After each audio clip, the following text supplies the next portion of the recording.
Bom, boa noite. Vou fazer aqui um vídeo um pouquinho mais rápido, vou tentar fazer.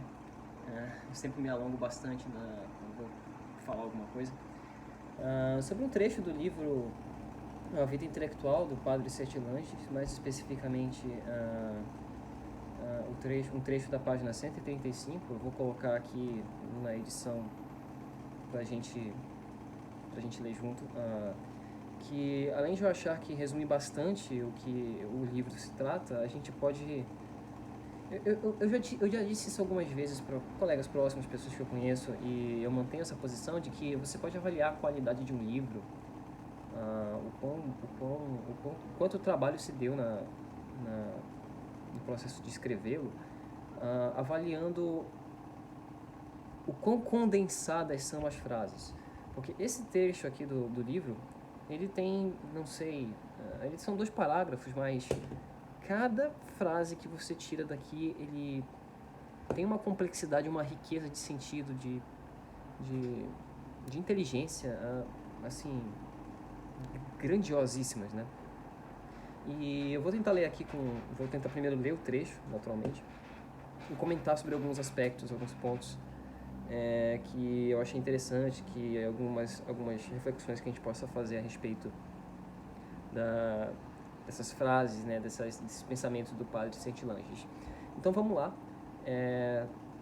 vamos começar aqui. Então, o trecho é o seguinte: pelo pensamento nós encontramos algo, nós não o fazemos.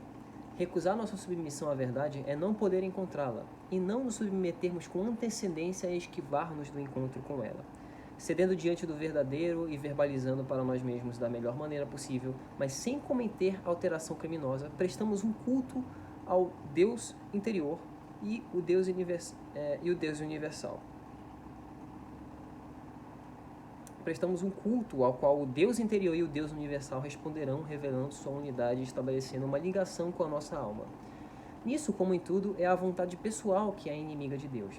Essa submissão pressupõe a humildade e teríamos de lembrar aqui, eu sempre me perco de uma linha para o outro, eu sou um pouco disléxico, ter que grifar aqui. E teríamos de lembrar aqui o que dizíamos das virtudes para o reinado da inteligência, pois as virtudes têm todas elas por base a exclusão da personalidade orgulhosa que sente repulsa pela ordem. Intelectualmente, o orgulho é o pai das aberrações e das criações factícias. A humildade é o olho que lê no livro da vida e no livro do universo. O estudo poderia se definir pelas seguintes palavras: é Deus que toma em nós consciência de sua obra. Do mesmo modo que qualquer ação, a intelecção vai de Deus a Deus, como que através de nós. Deus é a causa primeira dela. Ele é o seu fim último. E nessa passagem, nossa emoção transbordante pode fazer com que o ímpeto se desvie. Vamos de preferência abrir os olhos com sabedoria para que nosso espírito inspirador veja. Nosso intelecto é globalmente uma potência passiva, é-se forte intelectualmente na medida em que se é receptivo. Não é que seja o caso de reagir, mas a reação vital sobre a qual nos alongaremos não deve alterar em nada o conteúdo das nossas aquisições. Ela apenas as torna as nossas. Uma vasta cultura, ao se instalar no nosso espírito, cria nele novos pontos de partida e aumenta a sua capacidade. Porém, sem humildade, essa atração exercida sobre o exterior se tornará, por sua vez, uma fonte de mentiras. Pelo contrário, ao espírito culto e humilde, as luzes vêm de todos os lados. Elas se agarram a ele como a aurora aos cumes. Antonin Dalmas e Sete Langes, A Vida Intelectual, página 135. Então, assim, logo de primeiro salto, a primeira frase já me salta aqui aos olhos, porque uma resenha que eu vou fazer, eu estou devendo de fazer para o meu canal, é uma resenha a respeito do livro do Richard Weaver, Ideias Têm Consequências. E uma das ideias, a ideia central do livro é como o nominalismo, a dialética, né, um conflito de ideias entre o nominalismo e o universalismo tomista, né, no século XIII, onde prevaleceu, talvez até por utilidade, por um certo utilitarismo da época, a narrativa nominalista. Como o nominalismo ele se expandiu e ele exerce influência até hoje na maneira, na epistemologia, até mesmo da ciência, do conhecimento humano como episteme, né? E essa primeira frase é basicamente uma vou expressar dessa forma, um tapa na cara do nominalismo, né? O Sertilanges, naturalmente sendo um tomista, ele teria de se opor a essa noção de que o homem intelige suas próprias realidades, o que não é o caso. Resumindo muito o que seria a discussão nominalista contra o realismo, na verdade seria uma defesa, o nominalismo seria uma defesa de que as realidades elas não são transcendentes per se, elas dependem pura e exclusivamente da inteligência e da razão para terem a sua participação na realidade confirmadas. Algo como isso. De maneira prática, seria dizer que um ente ele só é real na medida onde existe outro ente para ditar a sua realidade. No sentido de que eu, por exemplo, como pessoa, como ser humano, só sou real na medida em que existem outros entes para me perceber, outras pessoas, outras inteligências para me perceber e fazer sentido de mim.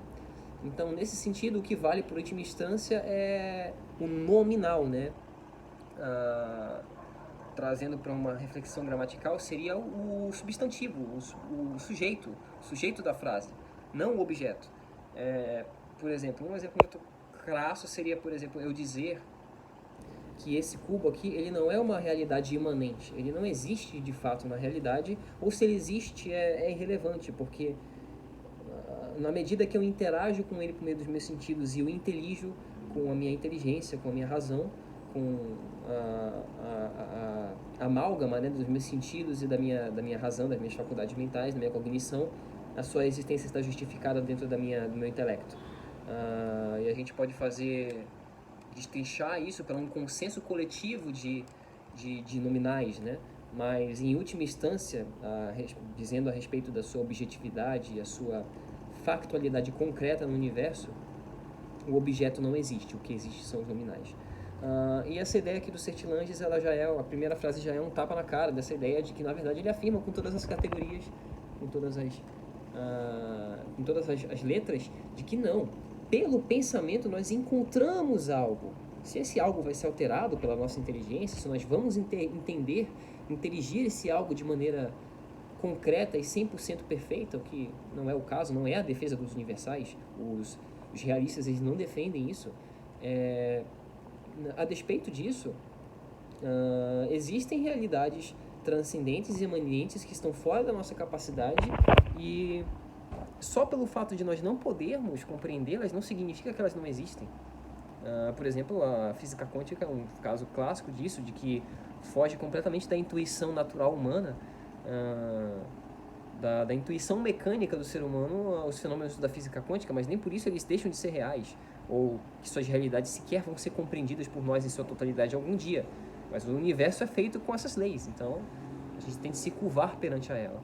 É uma filosofia perfeitamente realista, e o Sertilanges, sendo um tomista, ele não poderia fugir disso.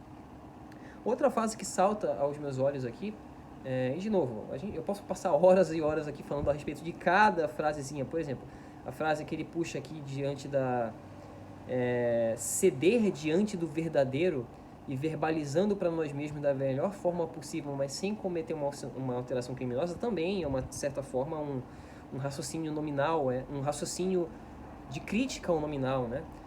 Ele já intelige aqui de que no próprio ato de você verbalizar alguma coisa, você já está cometendo uma alteração per se do verdadeiro, né? Mas esse objeto ele é inalterável, ele é inalienável, né? Não é o ser humano que vai ditar o que é verdadeiro ou não. A realidade está lá, nós apenas apreendemos ela. Usamos ela de referência para os nossos conceitos. Outra ideia interessante é a ideia da submissão, né? E aí a gente pode destrinchar vários elementos, até mesmo a gente vai entrar em neurociência aqui para entender como que o ser humano apreende as realidades imanentes e como ele faz sentido delas. Ele constrói a sua visão de mundo e a sua própria percepção de eu, dada a maneira como ele se submete à realidade. E o que o Sertilanges está afirmando aqui é que quando a gente tem uma submissão com pressupostos de humildade, ou seja, abnegando do nosso próprio orgulho, da nossa própria hubris, né? A gente tem uma relação com o verdadeiro mais concreta. A gente tem a possibilidade de entender as coisas como elas verdadeiramente são. Isso é uma afirmação muito concisa até do ponto de vista psicológico, porque do ponto de vista psicológico, um indivíduo centralizado, um ego centralizado, ele tem muito mais dificuldade de perceber elementos externos a si, porque no próprio ato de perceber estes elementos, a estrutura, a organização do ego é fragilizada. Então, um indivíduo extremamente egoísta na palavra, tanto psicológica quanto na palavra coloquial, no sentido coloquial da palavra, ele está infinitamente menos sujeito a compreender a realidade como ela de fato é, do que uma pessoa que se submete com humildade. Ela se prosta perante a infinidade, a complexidade infinita do universo. E como o que a gente pode extrair dele é só uma migalha. Então, é uma ideia profundamente psicológica e profundamente cristã, porque, se eu não me engano, é no Evangelho de Mateus, eu posso estar enganado aqui, mas Jesus fala que aqueles que se tiverem a humildade de uma criança, eu estou parafraseando aqui, mas Jesus fala algo nas linhas de aqueles que têm a humildade de uma criança estará sujeito aos reinos dos céus, né? Você pode interpretar isso como aquele que se prostra com humildade de uma criança perante a realidade tem as condições verdadeiras de apreendê-la da maneira mais perfeita possível, né? Mais perfeitamente humana, da maneira mais perfeita que um humano pode atingir. Então essa é uma outra ideia fascinante, essa ideia da humildade, e como ela é um meio pela qual a inteligência verdadeira pode ser atingida, né? O Sertilanges, um pouco depois disso, faz a ideia que traz de novo a ideia das virtudes como aquelas que vão coroar a inteligência, né? Porque é por meio destas por meio destas que aquela personalidade orgulhosa, aquela personalidade egoísta e altamente centrada em si vai ser mitigada. E é por meio destas que vai ocorrer a permissão, a entrada das luzes da verdadeira inteligência e do verdadeiro dentro do indivíduo, né? Por meio das virtudes, o cultivo das virtudes. Uma ideia naturalmente 100% aliada com a filosofia tomista. Ele traz a ideia análoga aqui que o orgulho é o pai das aberrações e das criações factícias. E, de novo, sim, o Chesterton também tem uma ideia muito interessante nessa linha de que quando você vai conversar com um doido, né, com um louco, com um lunático, toda a sua argumentação ela é perfeita, ela está encaixada dentro de uma ótica muito, muito coesa, mas ela é uma ótica minúscula, ela gira em torno do próprio rabo. Ela se fecha completamente a argumentos externos ou elementos externos que possam a corroborar, e é por este motivo que o louco nunca vai deixar de ser louco, o lunático nunca vai deixar de ser lunático, ou o egoísta jamais vai deixar de ser o egoísta, e o orgulhoso jamais vai deixar de ser egoísta e orgulhoso. É por meio da submissão do intelecto a uma verdade maior que si mesma e o rebaixamento mesmo das luzes intelectuais em si mesmo, reconhecer que o seu intelecto é limitado, é que você vai atingir um grau maior de percepção. Então essa é uma ideia perfeitamente cristã e naturalmente tomista, né? Realista. Outra ideia também que me salta aos olhos aqui é essa ideia do Deus habitando em nós para atingir as vias do conhecimento. Eu acho que isso é uma ideia, eu não sou um teólogo, mas longe disso, eu não sou nem formalmente cristão, eu não pertenço necessariamente a nenhum credo. Eu me identifico muito com a Igreja Católica, mas eu não sou oficialmente batizado. Mas, pelo que eu entendo do Espírito Santo, ele é um elemento que habita no corpo do escolhido, né? Daquele seleto por Deus, e vai, por meio deste, fazer com que as luzes do intelecto deste indivíduo se alinhem a verdades que busquem o divino e o transcendente. Então, por este sentido, jamais são os méritos pessoais, ou jamais são as luzes pessoais do intelecto humano que atingem a verdade imanente, a verdade objetiva. É sempre por meio de ter alguma presença do divino no intelecto humano que essa participação no verdadeiro se faz presente, né? Então, essa ideia aqui é Deus quem toma em nós consciência de sua obra, para mim ela é muito alinhada com a ideia do Espírito Santo. Com a ideia do Espírito Santo, as luzes do Espírito Santo habitando no corpo humano, no intelecto humano, e o guiando de maneira até meio que talvez para um observador externo, hipotético, pareçam aleatórias, mas que encaminham para uma verdade que vai, em última instância, conduzir ao divino, né? Todos os caminhos levam à causa última, que é Deus. Isso eu acho uma ideia tanto poeticamente lindíssima, quanto intelectualmente também profundamente rebuscada. Se você for puxar o que essa afirmação pressupõe, o que ela... Compreender essa afirmação na sua totalidade é a salvação humana. A ideia também de que... E aí eu acho que ela também se associa, também me salta aos olhos, essa afirmação, que é essa pequena frase, de que uma vasta cultura, ao se instalar no espírito, cria nele novos pontos de partida e aumenta a sua capacidade. Porém, sem a humildade, essa extração exercida sobre o exterior se tornará, por sua vez, uma fonte mentirosa. Seguindo, né, ele fala: o espírito culto e humilde, as luzes vêm de todos os lados. Ele não faz esforço para encontrar a verdade em tudo que até numa pedra, né?